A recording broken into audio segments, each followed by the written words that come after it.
If you're buying a home sight unseen, these are the steps that you cannot afford to miss. If you're PCSing to Hurlburt or just moving to Navarre and you can't house hunt in person, take these steps to protect yourself from regret and a house that you hate. Okay, let's be real, because buying a home sight unseen is not ideal. So much of home buying happens by checkbox. Does it have the number of bedrooms that I want? Am I getting an office space? Does the home have a pool?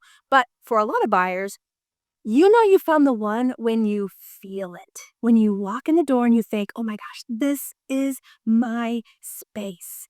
But now here you are contemplating making this move without ever having set foot in Navarre. Or maybe you did make it out to Navarre for one scouting trip, but you didn't find what you wanted, or worse, the home you made an offer on went to another buyer. Whatever the reason, here you are. Maybe you're on PCS orders with a tight timeline. Maybe you're juggling all the packing and the school schedules, and you can't come back for an in-person house hunting trip. I want you to know it's okay. I've been where you are. My own move to Navarre was sight unseen, and with the right process, it can absolutely work. I'm here to walk you through the steps, make sure you find the right house in the right neighborhood at the right price so that you can buy like a pro, protect yourself along the way, and move here with no regrets. There's a few things that I think need to be said about buying a house sight unseen, okay? Pictures lie. There are some things that you just cannot see in pictures or videos. Smells, street noise, rooms that look spacious in photos but tight in person. You are relying on someone else to give you the whole truth and nothing but the truth, and that can feel risky.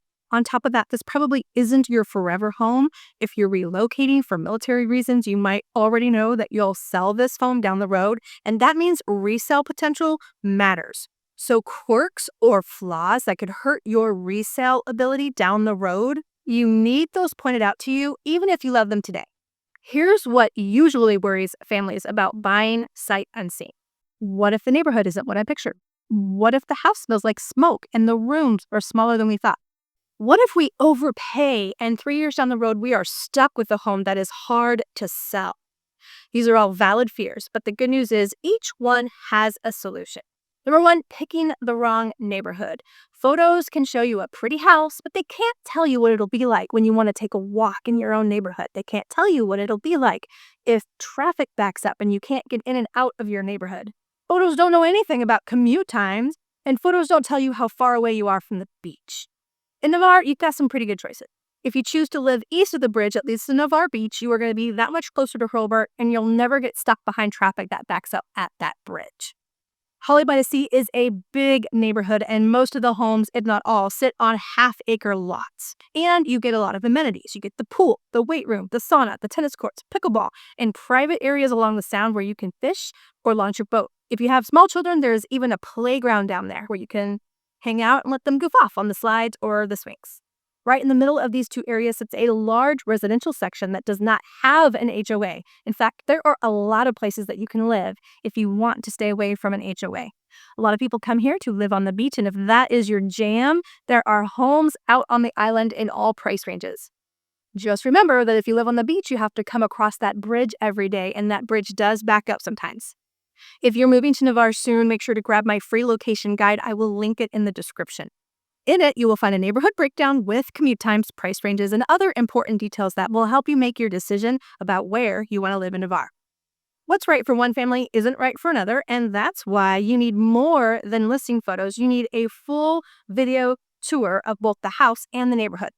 About a year ago, a buyer asked me to see this house, and it was pretty great looking in the pictures. It was pretty new, just a few years old, and it probably seemed like a really great price. When we saw it in person, he didn't like the neighborhood. And here's why. The neighborhood was much older, and it was full of trailers and mobile homes. Someone had either bought a vacant lot or hauled off whatever home sat there before, and they put up some really nice looking new construction. But it just didn't fit the neighborhood, and this buyer was really turned off by that situation. Now, for the right person, probably someone who would be there for the long haul, it may have been a really good opportunity to get into a neighborhood that was being rejuvenated at a lower price point. And gradually over time, each mobile home in that neighborhood may have been replaced with something newer, but it wasn't right for my buyer, and we moved on. And this is one of those things that I wouldn't recommend for you either. It's just a fact that neighborhoods like that are turned down by most buyers, making it a lot harder for you to sell a few years down the road. Okay, step number 2, beware of hidden issues inside the home. Online homes always look perfect. Wide-angle lenses, good lighting, carefully staged furniture. What you can't see are things like odors, noise, or tiny little rooms that feel cramped. You need to work with an agent who can spot these red flags for you and not just highlight all the best features of the home.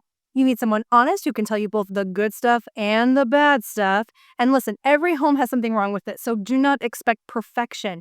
But do work with an agent who's willing to do a thorough, detailed walkthrough with you. Now, you can do FaceTime or Zoom together for a preliminary walkthrough just to see what your interest level is in the home. But to get a really good, clear video, you've got to get off the live stream and let the agent do the walkthrough on their own. That way they can get clear 4K video that can be shared with you later. The walkthrough should include every room, the backyard, the front yard, and even have them stand in the driveway and look down both sides at the street. Don't skip on the inspections. If you are coming from a state where waiving the inspection is really common, just know that they do not do that here in Florida. You need your inspection. Your insurance carrier will want to review your inspection before they issue your homeowner's insurance policy. If you do have the ability to come out in person and see the home, I think this is a good time to do it during the contingency periods. That gives you a chance to veto the home if you have to, and you can still get your earnest money back because you are still within your inspection contingency. In Florida, we don't normally do a non-refundable deposit. If you're coming from a state where that is the norm, we do earnest money, and it is fully refundable so long as you're following the contract. Another thing that you should do during your contingency period is to get your insurance quote. You can begin getting insurance quotes right away before the inspection has even started. And once you have the report in hand, you'll send it to your insurance carrier of choice. And oftentimes, they will be able to discount your rate based on certain features of the home that get reported in the inspection report. You want to check the cost of insurance before the contingency is up so that you can be sure that the insurance policy is going to keep you within your budget. There is nothing worse than getting outside of your contingency period and then finding out that the insurance is so expensive that you can no longer afford the home, because now what? You're past your contingency. You're locked into buying that home, and if you bail now, you're going to lose your earnest money. The third thing I want you to really think about if you're buying a home sight unseen is to protect your resale value. And not just the money, but the timeline. If you buy a quirky, oddball home that's hard to sell, you're going to be sitting on the market trying to find that perfect buyer who loves those quirks as much as you love. Because when you know it's your forever home, you can get whatever you want, right? When you know you're buying a home that you are going to sell a few years down the road, the resale potential is everything. Odd floor plans, busy roads, quirky features. Some things can make resale tough on the road. There are just certain things that just turn buyers away. So don't buy one of those houses because those are harder to sell. I've had plenty of buyers say no to a home before they even saw the inside. In fact, it happens kind of a lot, actually. You make the appointment, you pull into the driveway, and the buyer says, okay, I've seen enough. I don't even need to go inside. But here's the thing. While you may be okay with, or you might even love that quirky feature, if it's going to get in the way of that nice, easy resale in a few years, I think you need to know that before you decide on the house, don't you? And I don't think very many people think about that because most of the time buyers are simply shopping for a home that's the right fit for right now. They're not thinking about how things are going to go when they want to sell again. Overpaying is another common fear. When it's your forever home, you've got all the wiggle room in the world to pay whatever it is that you're willing to pay for that home. But when you know that you are going to resell a home a few years down the road, there is no room for overpaying. So here's what you want. You want your realtor to run an extensive analysis on the home's fair market value. Compare it to other similar homes in the neighborhood to be sure that it's in line with today's market value. Now, as I record this video, we are seeing a bit of a gap between what buyers are willing to pay and what sellers are listing at. This just goes to show you that listing price often means nothing. Doesn't matter if it's a hot market, medium market, low market. People list where they want to list and buyers pay what they want to pay. So it is really important to run those numbers and to really look at the comparables before deciding on a price. So here's the bottom line. Buying sight unseen isn't about rolling the dice. It's about having the right process in place so that you can buy like a pro, protect yourself along the way, and move to Navarre with no regrets. I've done it myself, and I can help you do it too.